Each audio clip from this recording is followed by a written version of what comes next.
This is Fam Electric Ghost, and we're live on the air with Tamika Murray. How you doing today? I'm doing very well. How are you? I'm doing great. So you are you are work with people in spiritual awakening and writing as a healing tool is kind of what we're going to be talking about. But in terms of being a life coach, what brought you into this area of type Oh, of coaching? oh goodness. All right. Well, that in and of itself is a story, but to give you the short version, I used to be a social worker several years ago, and I loved what I did. It's just that I felt very drained because I'm very empathetic. I can pick up on people's energy or just energy in general very easily. And I found that it was exhausting and it was literally making me sick, the Mm-hmm. toxicity of it. So I ended up transitioning from being a social worker into writing full time. Writing is something that I've always done. I've been writing since I was a child. And, I loved doing that as well. However, back in 2022, I had what I call the acceleration of my spiritual awakening. And I was being heavily guided to go into life coaching. It was something that I had heard about, before. I had an uncle who was very much into Tony Robbins and, just people like him. And I would consider Tony Robbins to be like, I guess, the grandfather of life coaching at this point. He was Mm-hmm. really out there doing it when a lot of people had never even really heard of that before.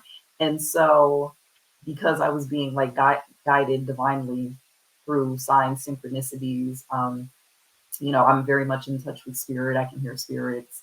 And they were just basically leading me and guiding me into, well, doing a lot of things, including moving to Boston.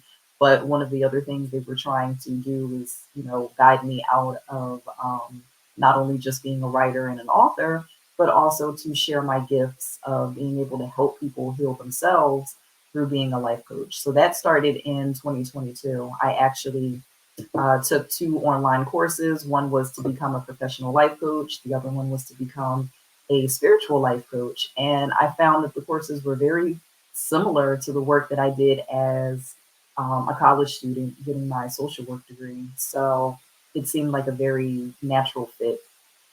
And I haven't regretted it since I've gone into it. That's awesome. So so what are some of your self-published work is like crying, learning, and laughing why students visit the teen center? Yes, That's the book.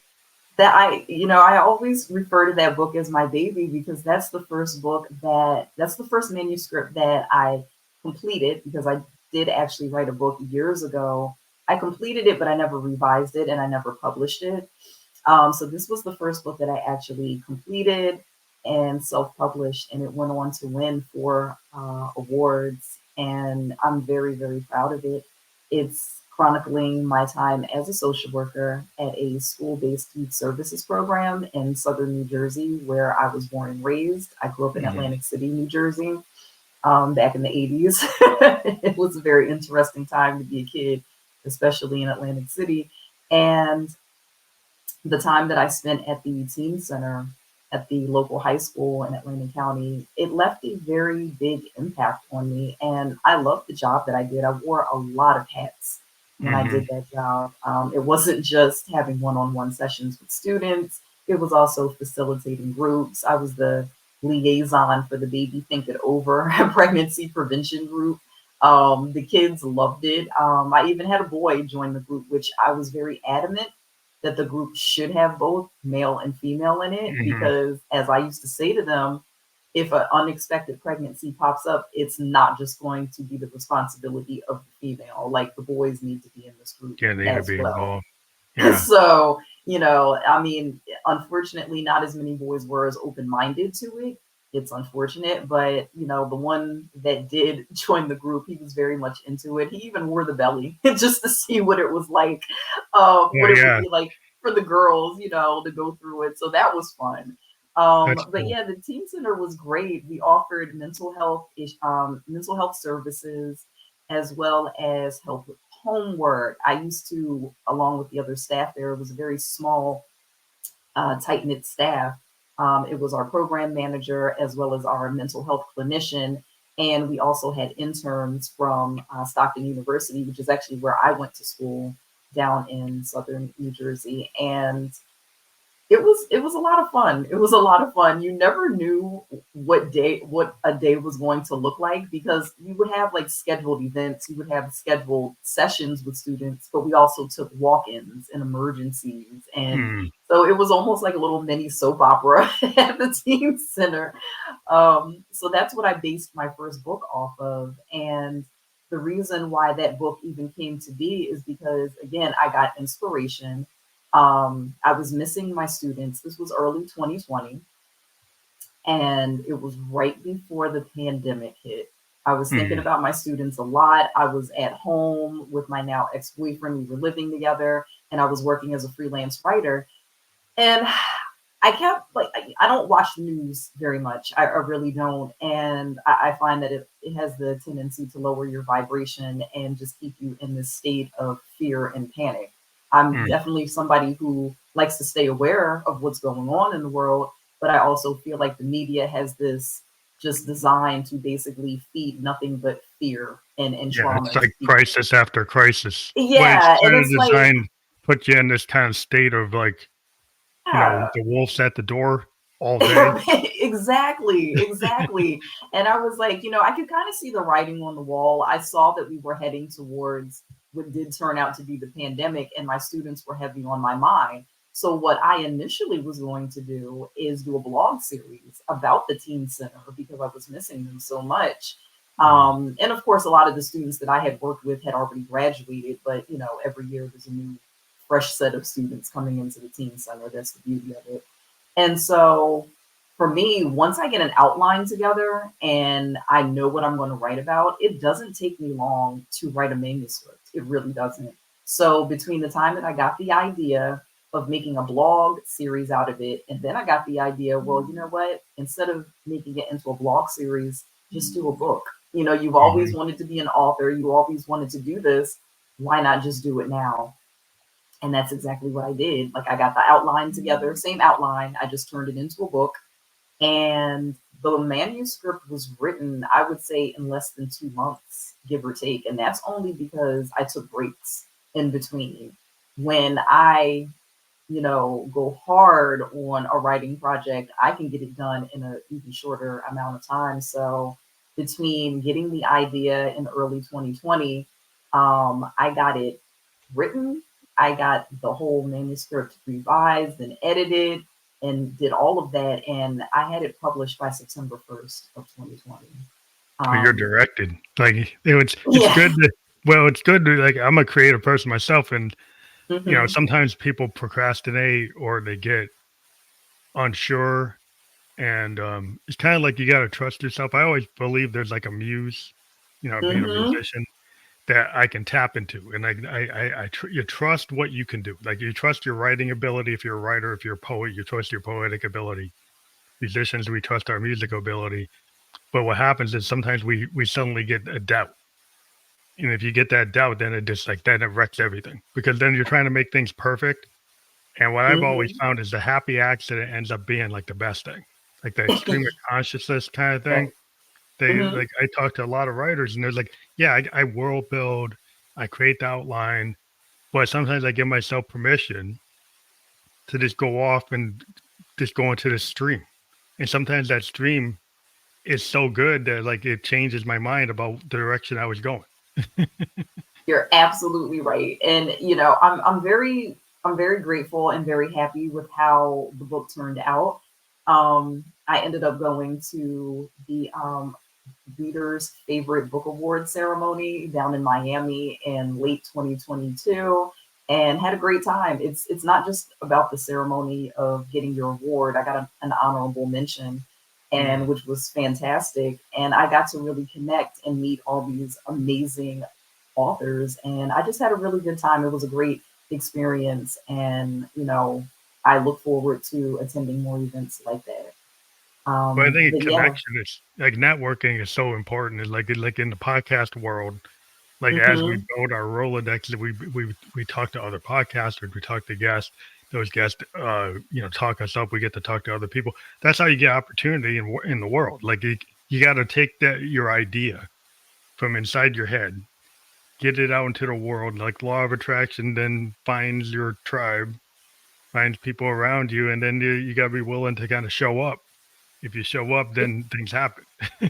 Do, and you just have to trust. And I got to tell you that trust has played a big part in not only my career, but really my life in general. Definitely. Learning to trust the process and just surrender. Sometimes it's easier said than done. But then again, I've also heard from spirit that it is easy. It's just that humans tend to complicate it and make And things make more things harder. difficult than it needs to be. Well, So, vulnerability, your secret sauce is like as an artist, what I find is like mhm, the more you're willing to kind of go into the looking glass self and ask yourself the hard question and then actually deal with the answer and then yeah, actually put it out there, right? mhm, That's what you got to kind of trust you're not going to get harmed because everybody's looking for safety. So sometimes yes. they keep things in because like it's unsafe to tell people I'm vulnerable because then they're going to use it, right? If they use it, then I'm going to get hurt. And so I can't tell people like the real truth about myself because I'm afraid that they're going to use it. So, that's kind of the conundrum. Absolutely. I completely agree with that. And, vulnerability is it's very important. I tend to be very vulnerable with my life story and the things that I've gone through because I feel like you don't really know a person until you know what they've been through. Hmm. And some things people want to keep private, and that's completely understandable. But some things I feel like, depending on the situation, you can share your story because you never know. It might inspire someone to take action, to seek help, to make changes, to do the thing that they've been too nervous to do, like writing. Yeah. In my field, I've met so many people just telling them, like, oh, I have 11 published books, and they'll be like, oh my gosh, like, how do you have like 11 published books? And I'm like, by writing, You're right. Yeah. You put you it out know? there in the world. Well, the thing is Yeah. like if the whole idea is like you pay it forward. Like if you take your lessons learned instead of hiding them, instead of being shameful about feeling shame about it. Like people like, I've talked to so many people who are like addiction specialists, therapists, and they've gone through it themselves. So they Wow. can actually tell the story. Right. So when you're willing to kind of get past the guilt of it, the shame of it, oh, I didn't feel good. It's not my best look. It's not my best face.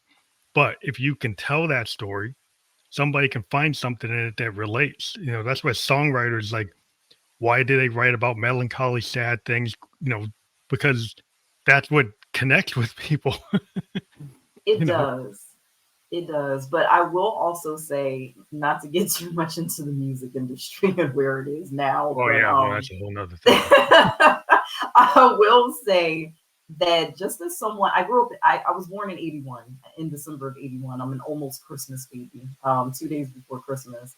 And I grew up in a household with my mother and my maternal grandparents. And I was very blessed to be nurtured in a home where I was able to listen to music from the 50s, the 60s, the Hmm. 70s, the 80s, which Yeah, the 80s was great a music. great time for music. And I still listen to a lot of it on my phone today. And I find that, yes, I totally agree that singers should be writing songs that are realistic, that connect with people. But I also feel like music is sorely lacking love these days. There's Yeah, I not think as it's many about free. shock value. I mean, I Yeah, think there's not as much there's a lot of love in the lyrics or well, you soul think to about people. Stevie Wonder in songs in the key of life. Like I'm a Yeah, child of the '70s, and my dad, yeah. he had James Brown, he had Brubeck, he had Davis, he had Coltrane, he had all this in Motown, he had Sun Hmm. Records, he had stuff Philly stuff, but the whole idea was you're listening to these soul singers, you're listening to like funkadelic. It's like it's fun. Like Yeah. it's funk. I mean, there's something about funk is like it just makes you get up and dance. It makes you happy, right? There's Uh-huh. something about soul that's impactful. right? And jazz, you listen to Coltrane or Davis, and you're like, or Sun Ra, and you're like, wow, look at that.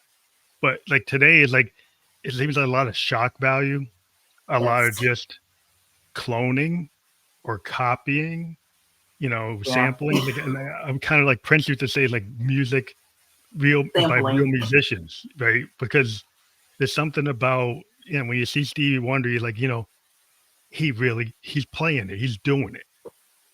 Literally. And when you just clone and you copy and you're just trying to, hit the algorithm and just be this, are you really feeling it? Do you really feel the Exactly. music? Or are you just trying to use it?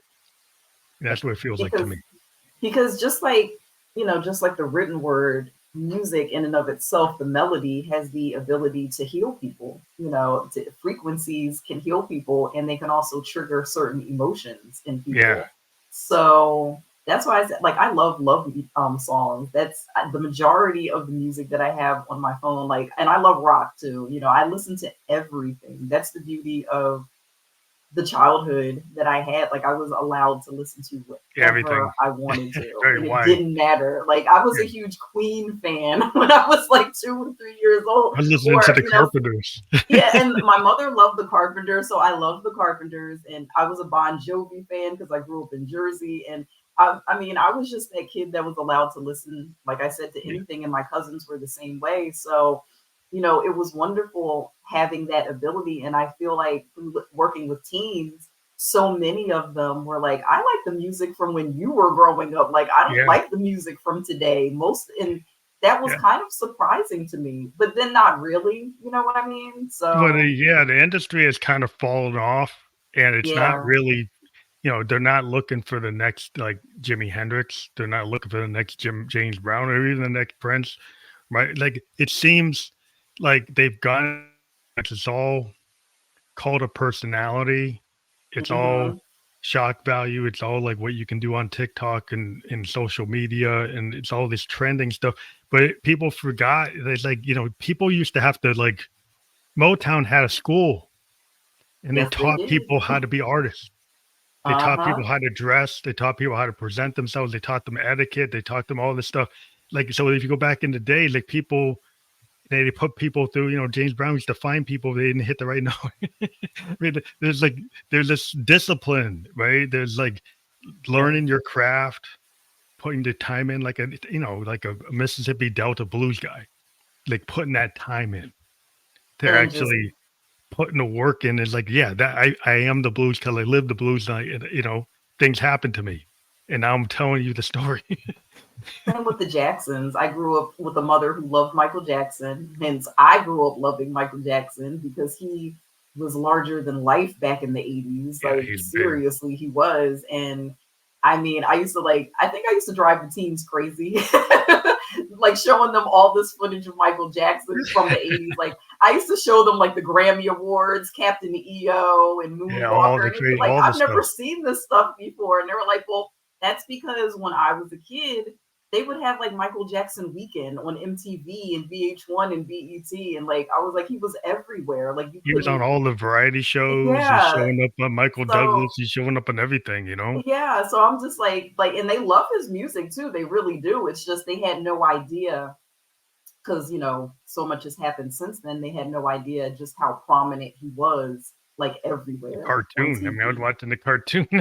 Yeah, But yeah, exactly. that kind of dates me. Like he's out there with Fat Albert and all that stuff. Oh, But Fat Albert. I love Fat Albert. I but do. yeah, frequency is very important. Like I'm a synthesis. Like so, what that means is like I use synthesizers and I actually play them like keyboards, but they Okay. take like sound waves, Hmm. like square waves, triangle waves, cosine waves, all kind of ramp waves, pulse waves, and I create the tone before I even write the song. And one thing I learned as a musician is like frequencies and patterns and rhythms. Hmm. And when I play live, I can get a reaction from the crowd based on whatever frequency or thing I tap into. So if I do something that's very harmonious, Hmm. people will put out their candles or like put the phones on and they're like swaying Uh-huh. back and forth, right? So that's very harmonious. If you do something discordant like punk rock or really hard rock, it get people kind of rallied up. So you can kind of trigger like your the outcome. You can get Mhm. immediate reaction to your work, to your art in real Exactly. time, which is fantastic if you realize what you can do with it.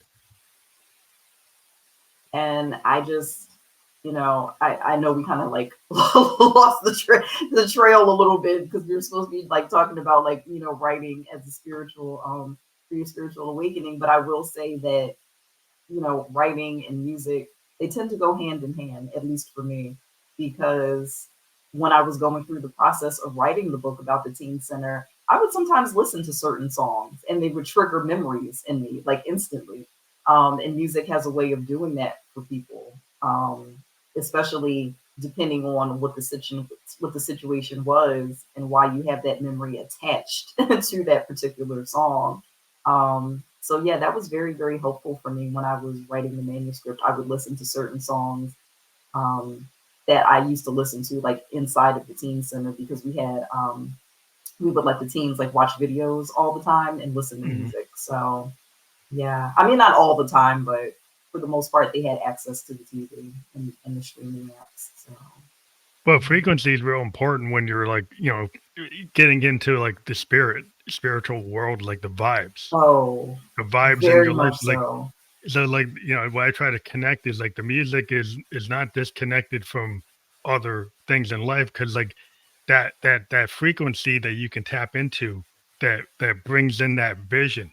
Like if you Hmm. remember you're writing your book and then you're listening to some song because that song puts this that frequency puts this image in your mind. It's like a sound. You're actually seeing like a movie in your mind, and Exactly. how you interpret it is different than how other people interpret it, and it connects you to this like universal key. Like right, so you fund into these universal concepts that get triggered by these frequencies, and that's kind of like in the spiritual world. There's all these frequencies there that you can pull in. Some that you can hear, some that you can't. They just come in and you feel them, right? Exactly. Exactly. So when you're having a spiritual awakening, maybe you can talk about like how you put that into, words and how writing is actually kind of like aiding in that healing. Like it's going back and forth. Well, I will say that, my actual spiritual awakening, it started when I was in my 20s. And I started doing what a lot of people do. They'll do deep dives into conspiracy theories. But I was also learning about sacred geometry and astrotheology and, um, the original families. I was heavily into a man named Michael Tessarian, and his work was introduced to me by an ex-boyfriend of mine, and it was kind of like this journey that we started together. So I'm very thankful, for nothing else from that relationship. It helped me to awaken to a lot of things, um, and to realize that we have been very very programmed to think very less of ourselves and what we're actually capable of and what we even really are to begin with. And so I will say that writing is a very powerful tool. It's something that I'm very grateful that was introduced to me at a very early age. My mother gave me my first journal when I was about 7, 8 years old, and it was a birthday gift. And ever since then, I have basically kept a journal off and on throughout my entire life. So I do have a written record of my life, which is a wonderful thing to have. Um, And it's something that when I'm working with people, whether it was the students that I was working with when I was a social worker, or even now as a life coach, or when I was a teacher, because I did spend 4 years as an adjunct English instructor at a local community college in New Jersey, which I absolutely adored doing that as well. And what I would find is that I always found a way to incorporate journaling, into whatever the case may be, whether it be an assignment, whether it be something to help a client work through whatever issue they were going through at the moment. Journaling in and of itself can be very powerful. And it doesn't necessarily have to be the straightforward you writing about like, oh, dear diary, this is what happened today. Hmm. Like if that's the mood that you're in, then go with that. But journaling can be very fun. You can do a whole bunch of different prompts.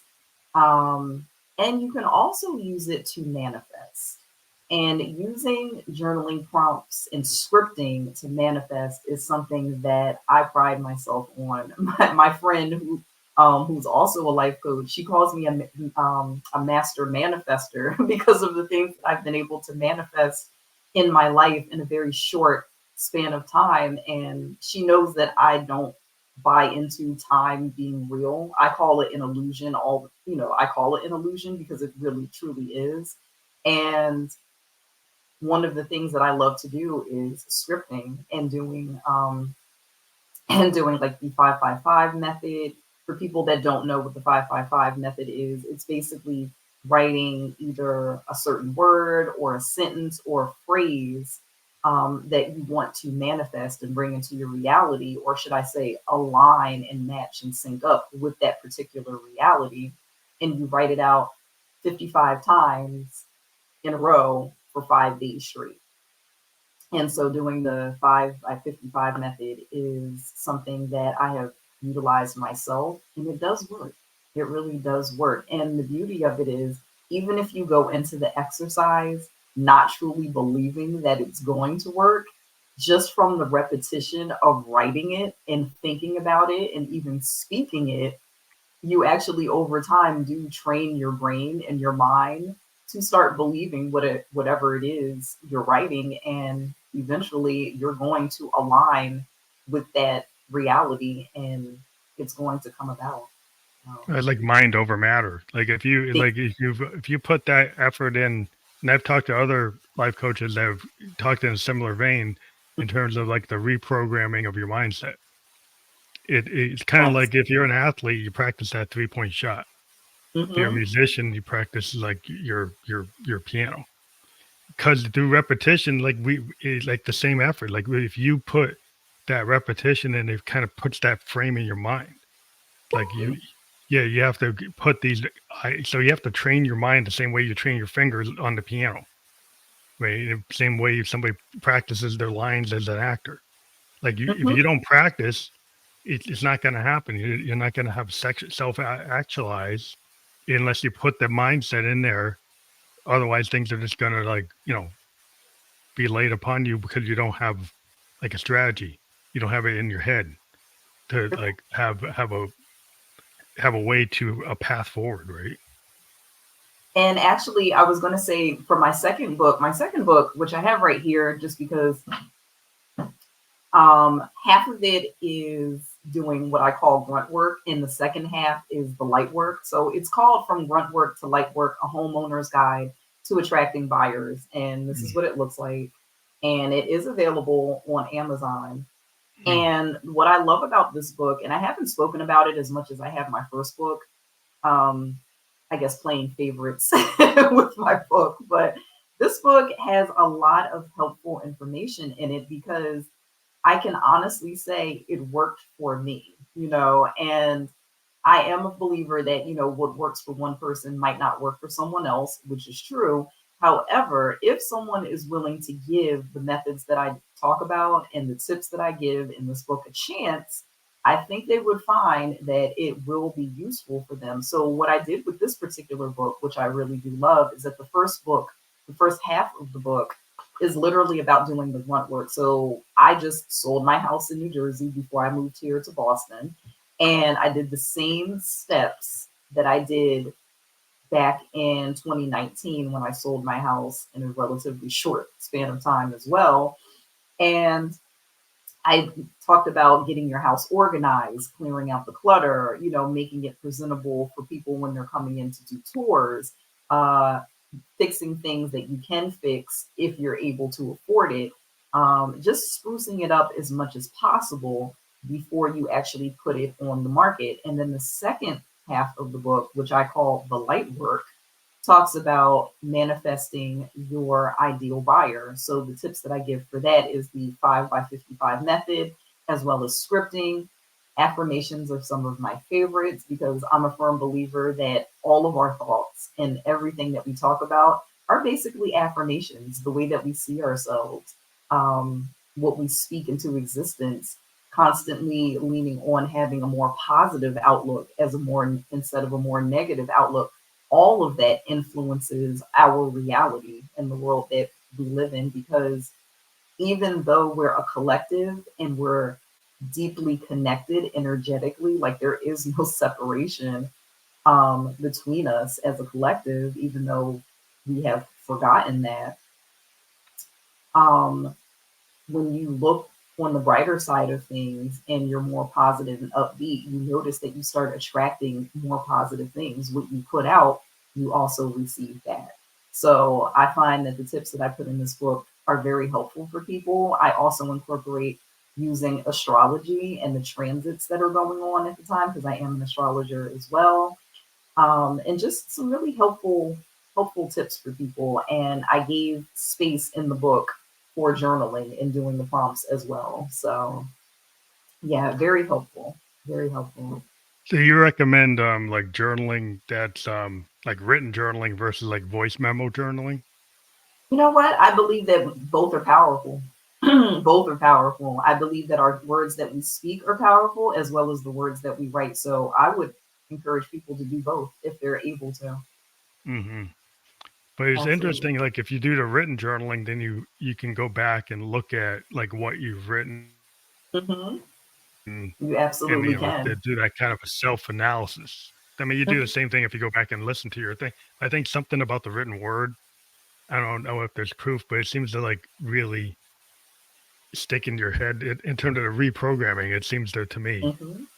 Uh, It have, does. And have, I feel like especially for the both of us, since we grew up going to school at a time where there weren't many electronics in school at all, and we mhm, were doing everything by hand, including taking notes instead of recording the notes that the teacher was saying.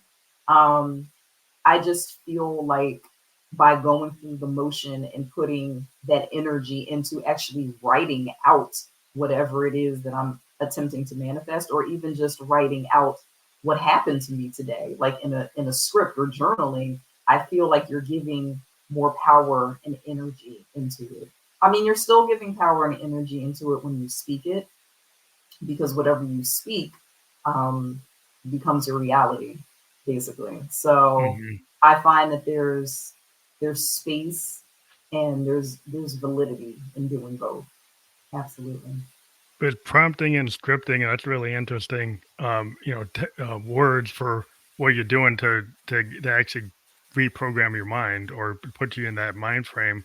Maybe you can talk about like how you approach prompting and scripting. Well, I think for me, it was something that I didn't even realize that I was doing, because I'm one of those people. I'm a Virgo rising, and I've been studying my chart now basically my entire life. I had a mother who she's now gone, but or crossed over, as I say. She's in the higher realms. She started taking me to a woman who was a psychic medium at the age of 10. So I started becoming much more self-aware thanks to this woman. Her name was Penny.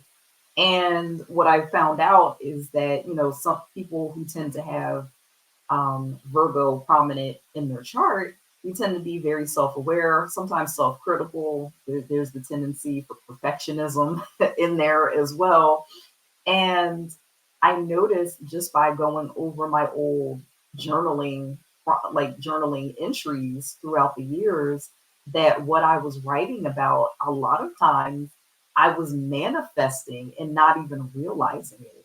Like the things that I would write about, like, oh, I wish this would happen. And, like I would put like all my energy into like just like wanting this certain thing to happen.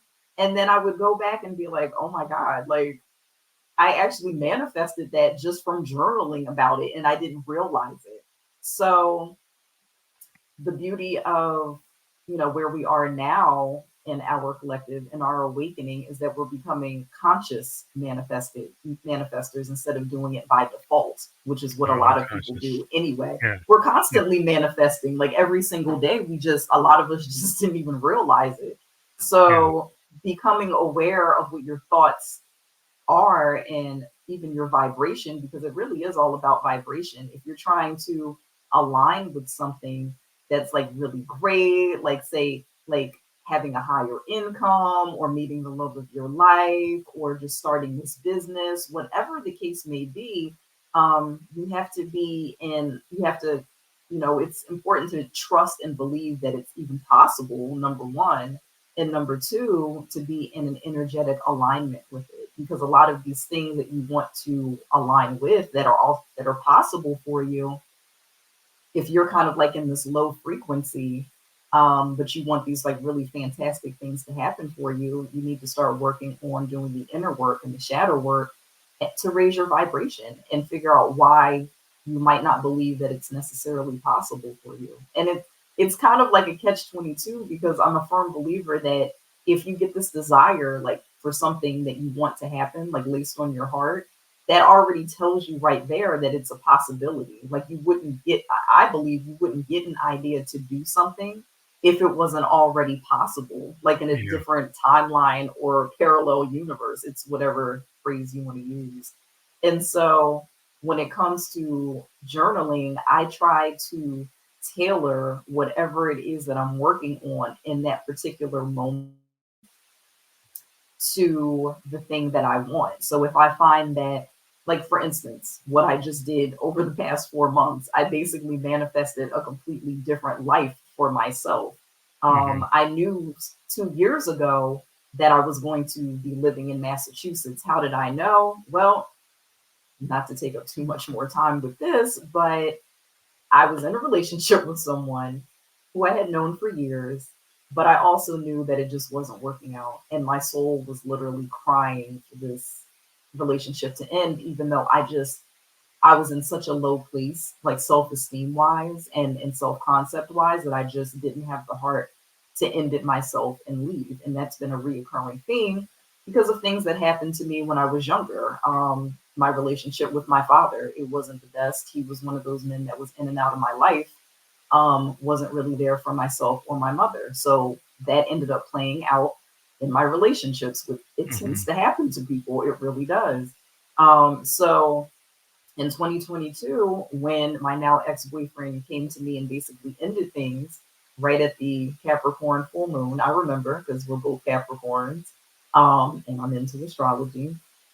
I was part devastated, but us also part relieved.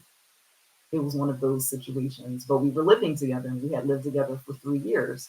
So I decided to have what they call a cord cutting ceremony. Like we all have these energetic cords to people in our lives, whether it be our pets, our children, friends, even coworkers to a certain extent. People that you don't necessarily like, you can have energetic cords with them as well.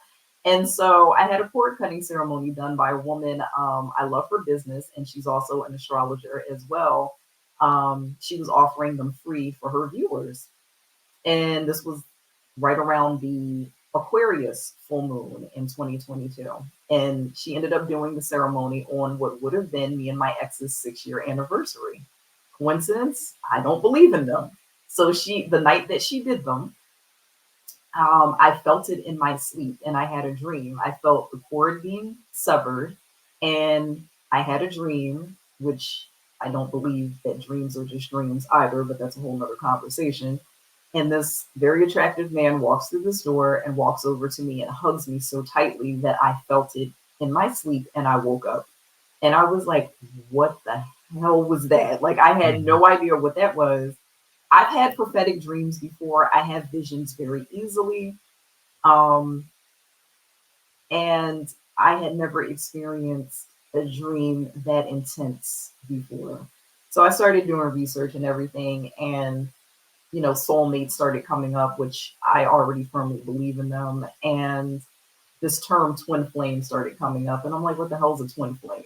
So I started doing research. And long story short, all the signs and synchronicities of what I was experiencing, not just from that dream, but things that started happening after the dream, the visions, the interactions, the telepathy, all of that stuff, it aligned with what people on social media we're calling the twin flame journey, which the concept has been around since really the beginning of time. And basically it's, you have one soul that's split up in two separate bodies. there's soulmates, but you can have multiple soulmates in your life. They can be your parents, they can be your spouse, they can be your friend.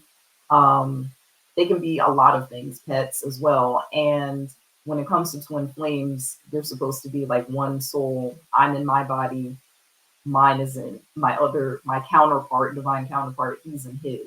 And you can also have same sex twin flames as well.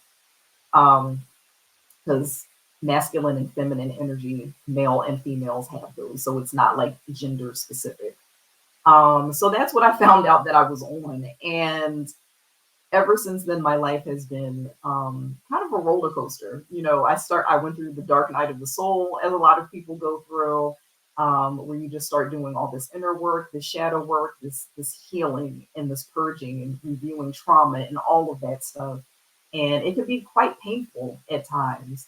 So the way that I started doing it, oh, and I also had this moment where this higher self of mine basically said very loudly in my ear, "How would you feel about living in Boston?" And I heard it clear as day, and I jumped because it was so loud. It sounded like someone was standing next to me, and I was outside. I was like looking around, like, what? So, yeah, that was what triggered me getting my mind together about the possibility of moving to Massachusetts. And I fought it for a long time. I really did. And the way that I started getting like all these, some people call them downloads, I call them visions. I started seeing myself like living like a different life in Massachusetts. And it wasn't just I was seeing them, I was feeling whatever was going on in the visions. Like it was happening in real time, which technically I firmly believe it was. We live in a multiverse where there's infinite possibilities, limitless possibilities. So what I was receiving, it really is, a reality that's unfolding for me now, but I had to get myself together before making that leap.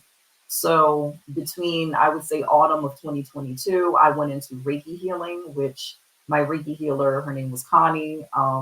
We went through a lot together, and she was very proud of the work that I did, like energetically, all the things that I've overcome and dealt with, all the healing that I've done.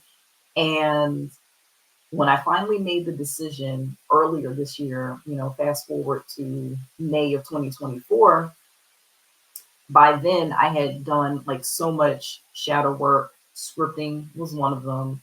Affirmations, very heavy on my affirmations. I not only write them out at times, I will text them to myself on my cell phone, so I always have them with me. But I also record them. I'll send voice memos to myself and I'll save them so I can also listen to them. I can recite them as well, but I can also listen to them. And when I made the decision to finally take this leap of faith, because I knew that eventually I was going to be leaving New Jersey anyway, because I wasn't happy in New Jersey. I knew that my life, it had felt like it was a rerun, basically, of the same Mm-hmm. story being Same played cycle over all and the over time again. there. Yeah. Yeah, it was just not going anywhere. And I knew it was because I wasn't meant to be in New Jersey anymore. And I kind of knew that after my mother passed away. I know I'm jumping around a lot, but I've had a lot happen in a short period of time. She passed away unexpectedly in Thanksgiving weekend of 2016. And so, I had always said that like if she wasn't here and I wouldn't have a reason to stay in New Jersey. And when my relationship ended, I really didn't have a reason to stay in New Jersey. So fast forward to May of this year, I made the decision to pull the trigger. I reached out to my real estate agent, the one that helped me find the house that I moved into when I left my ex. When I finally left my ex's house. And I was like, all right. I was like, I'm doing it. I was like, I'm finally moving to Boston. He was like, oh my gosh. He was like, you're doing it, huh? I was like, yeah. So I knew, I kept saying and I kept putting it out there, this house is going to sell fast. This house is going to sell fast. House went on the market May 14th. I had my buyer in multiple offers by that Friday, and I didn't even That's realize fast. it. Yes, That's that's good. very fast. That's very fast. It's very fast, and it was all about timing too, because I looked at the market to see what was comparable, like in my area, and We priced it right. Me and Kendrick, that was my realtor's name. We priced it right because he asked me, well, what are you thinking? And I told him, and it was in the range In that the he was ballpark, thinking yeah. of as well. So what we did was we went low, and people started going above it and above it and above it. So I ended up having like 5 really solid offers within a few days. And I also had, within 6 days, I had over 20 showings of my house. Wow. And That's a that lot. was exhausting. I was very fortunate and I was grateful, but it was exhausting because every time we used Showing Time, this app called Showing Time, where the Hmm. seller can like, schedule and tell the people when they can come in. And you're basically doing what the realtor would do. But I knew it would be faster if I did it because I work from home. So, and Yeah. we had used Showing Time before, me and my previous realtor, Terry. Um, we were like blown away and like just so happy. So it went on the market late Tuesday, the 14th. By that Monday, we ended offers and closed them down. And I had an offer that I accepted like the next day. So So you're on yeah, your way so to Boston then. yeah, so and just from me knowing it in my heart, like, you know, affirmations are great. Your frequency is great. Speaking it is great. But I also just had this unshakable and unbreakable knowing that it was just going to work out, that that's what I was being guided to do. And I listened. I listened to my higher self, even though there had been so many doubts, so many doubts along the way. Um, I definitely want to write a series about my life over the past two Mhm. years and what I've gone through because it's been a very interesting and never dull to say the least. But incorporating journaling, I was writing down the visions that I was receiving adamantly. I was also scripting on a somewhat regular basis. I say somewhat because sometimes I would miss days. I wasn't doing it every single day, but weekly. And also affirmations. Like I was heavy into my affirmations over the past 2 years to get to the point of where I felt comfortable and ready to take that leap of faith. And so I would say, all of those things combined is what led me to being able to manifest moving from going from selling my house, placing it on a market on May 14th, and then actually moving into my new unit in Boston on September 14th. So Wow. it, It's like, it was, oh, the law of attraction kind of brings things to you, like it it brings does, people, but also brings like you to a new environment. Like because it does. if you're in a bad vibration environment, it's like frequencies are like you're like it's discordant. It's not working, right? If you get to an environment where it's more welcoming, they are more aligned to, and you were feeling that Boston was going to give you better alignment, right? Oh, put it this way, every vision that I had of myself, either in Boston or the surrounding, suburban area, it was never anything negative. Like hands down, like it was never anything negative, which was interesting. Like it gave very much like too good to be true, which is Hmm. why doubts, that was one Yeah, of the reasons why so many doubts and everything popped up too over the good. It past can't two be true. years. Because it's like this doesn't seem real. Like, but then, my higher self, spirit team, even my twin flame energetically was like, you just have to trust this. Like, you just have to trust this. And to tell someone who's lived in New Jersey for 42 years that they just have to trust this, it's like, Yeah, yeah. Well, you were there most of your life. You're in a totally different place. exactly. Like, the only time I had ever lived out of state was in 2000. I spent a semester at LaSalle University in North Philadelphia, which I had an interesting time there to say the least. And I still keep in touch with some of the people, some of the friends that I met in my dorm.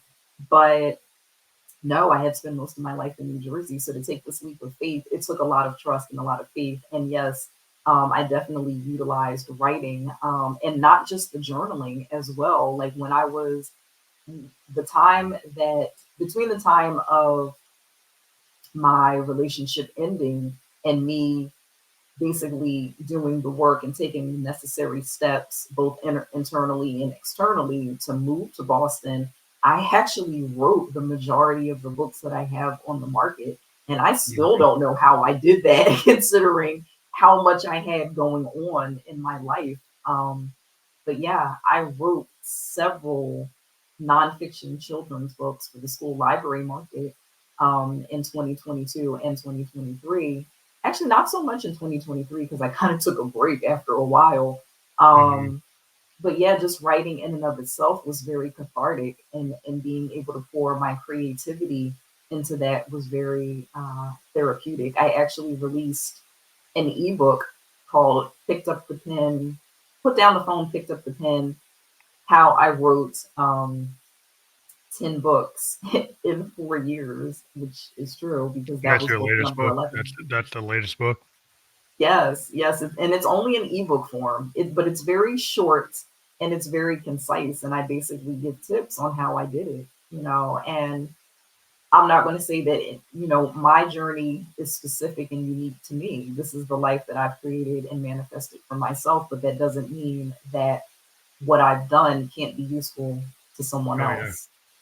Well, yeah, you bring it forward, like you pay it forward. Like I think the lessons learned in life, why people become like mentors and teachers and coaches is like they can take the things, they can process the things that happen and then be able to tell a story that's going to actually, you know, inspire other people or engage other people because find some similarity. They find some connection. They find it's like, hey, I felt that. I've seen that. I've heard about that. And then you kind of you reinforce this feeling that people don't want to be by themselves in their feelings, right? They want to know that other people have experienced like the same thing. And if you tell your story, you might not know it, but once it gets out there in the world, people people connect with it. Absolutely do. And that's one of the reasons why I love just being of service to people, and to go back to the whole Virgo thing, Virgo is the sign of service. And I can honestly say that throughout my career, even when I was doing retail back as a teenager, I just genuinely like helping people. Like that's just my thing. That's what I came here. That's part of what my journey in this lifetime has been about, is just helping people. So I try to help them no matter what I'm doing, whether I'm speaking, whether I'm writing, whether I'm doing a session with them, or just telling them my life story and hoping that it can somehow, you know, help them to raise themselves up from You whatever raise mood. frequency. Like you were saying, like if you're kind of in a low frequency, then you can't get out of some cycles. Like some people get into repetitive cycles, or they get into the um Yes, same old, like they're like, oh, I'm phoning it in. Like like if you're in the job and it's like, well, I'm phoning it, it's not exciting. yes. Then And it's I've like, been well, there. maybe I don't need to be here anymore.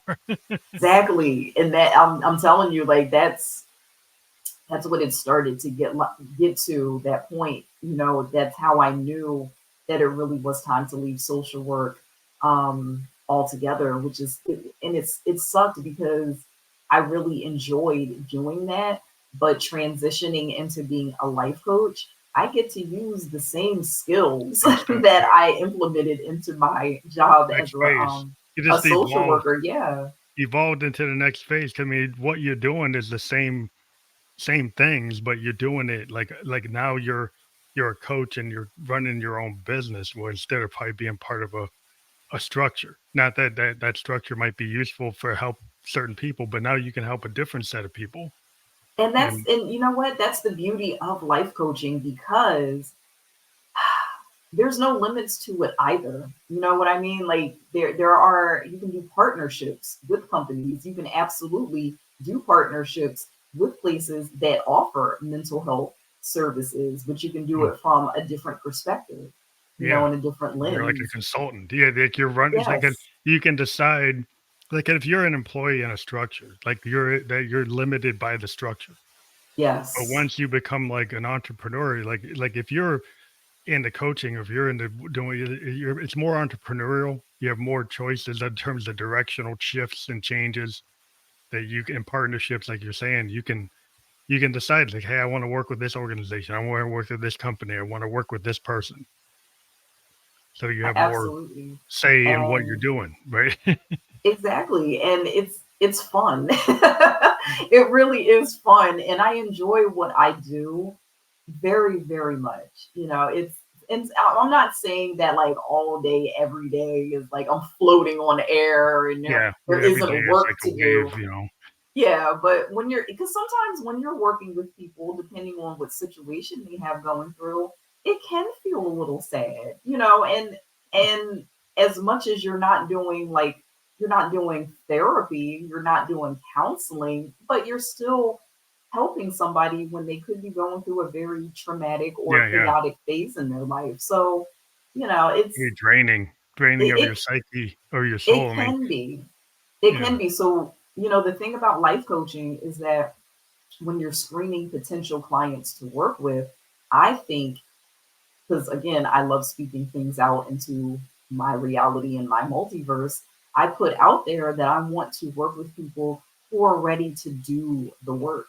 Because some Hmm. people, they Oh, want yeah, to not ready. hire a life coach, but they expect that person to do all the work for them. And that's not how life coaching works. But life doesn't work that Not at way. all. No, and you can't expect somebody to do all the work for you. Like you have to do it yourself, but you can make it enjoyable.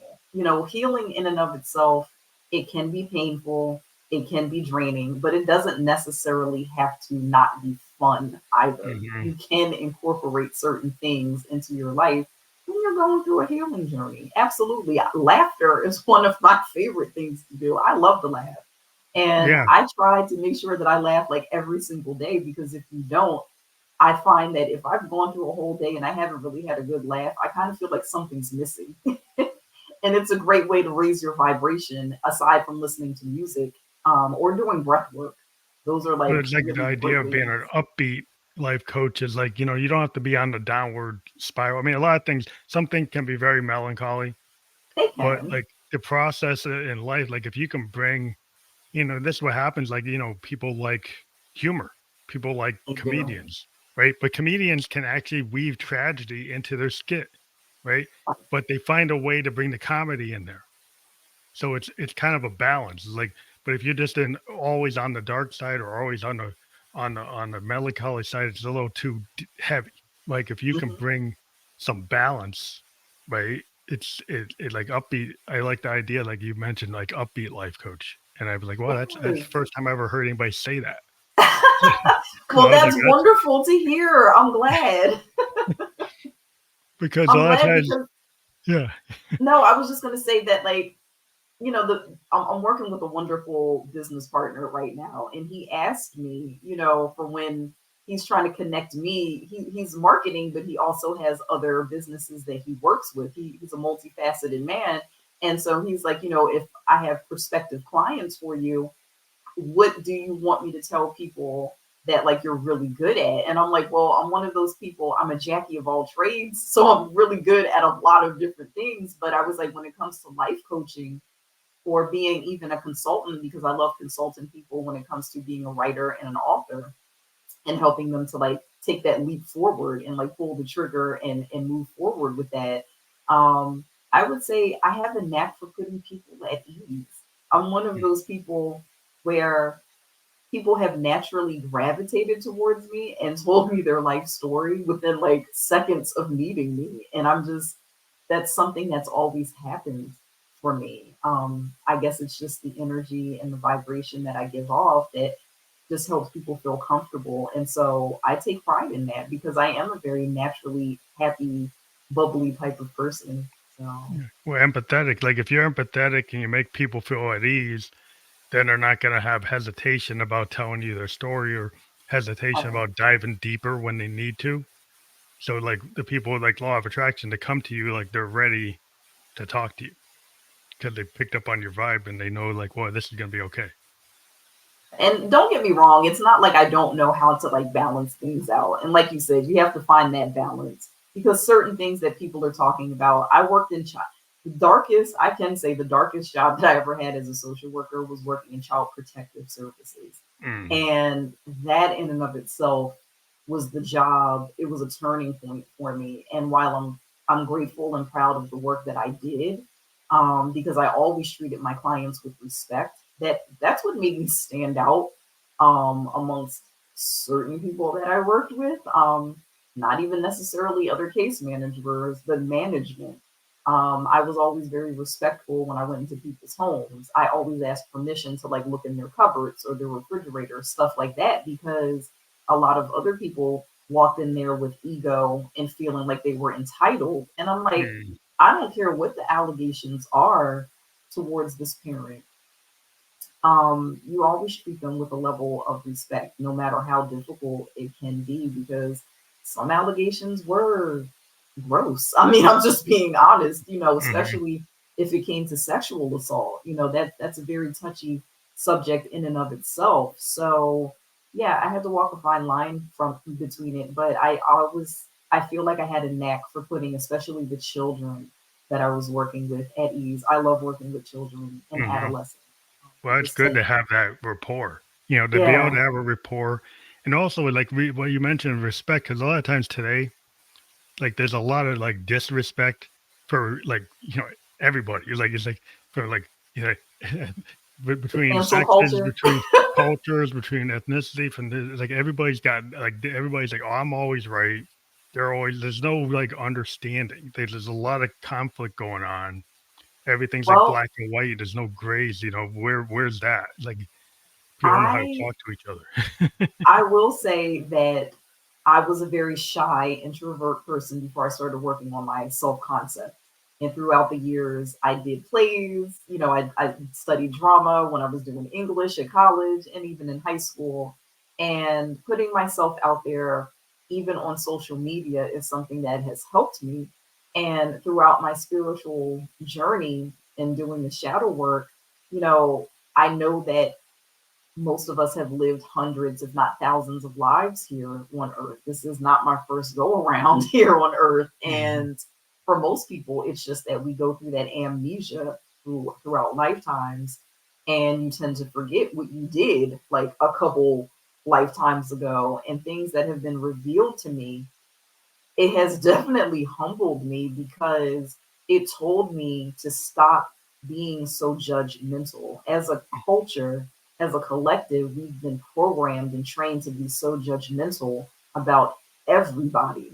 And the one thing that I learned is that the things that I did in past lifetimes that I would never do in this lifetime, it made me cringe. It made me mhm, cringe because I didn't necessarily remember doing those things. I was less of an evolved spirit back then, but I still did them anyway. And so I say that because I've put out in multiple videos on my TikTok account that what's going on now in the media with people pointing fingers at this person and people pointing fingers at that person, not just one particular celebrity or politician, but just in general, the judgment that's going mhm, on right now. I'm not saying that the actions that these people have done, they shouldn't be held accountable for that. That's not what I'm saying. What I'm saying is that if people really remembered what they did in their past lives, or even took a hard look at themselves in this life, just being yeah, honest, they wouldn't be so quick to judge other people. somebody Yeah, else. yeah. Well, Not at there's some all. things that have been said about like not judging. Like people go Yes. back, and look at it's like if you don't like everybody's got something, because of your Mhm. past lives or something in this life, like you said, and everybody's Yes. living a perfect life. Like most Like, people are not. We're human no, beings, no. so And we're always.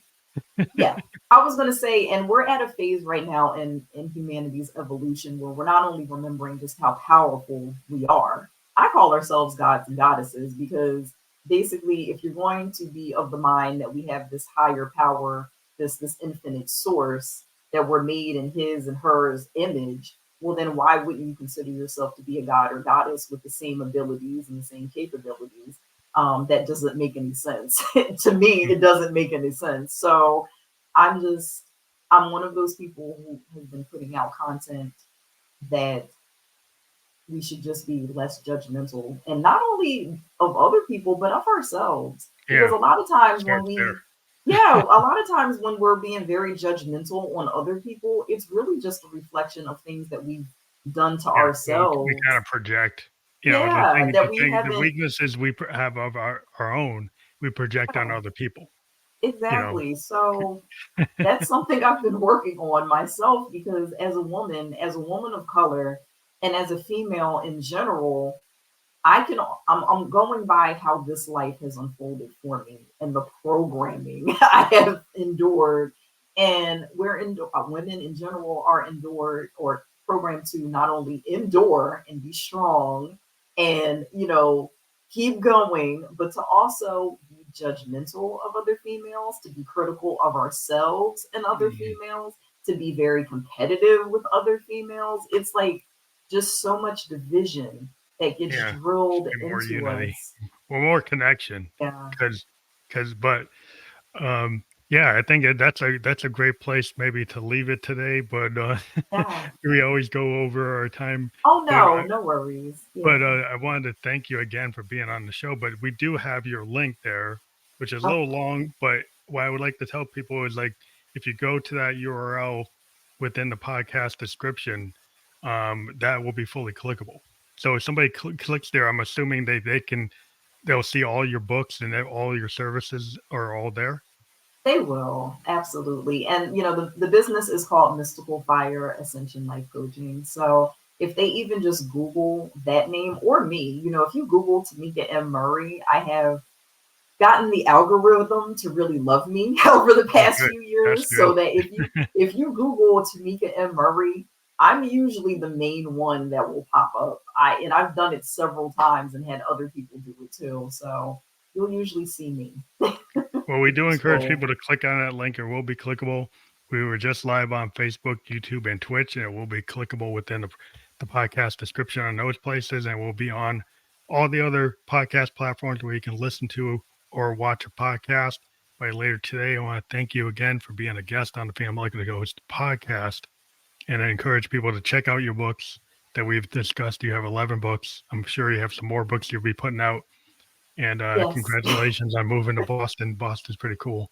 I it worked in is. Boston for many years, but thank you again for being on the show. Thank you for having me. It was a pleasure.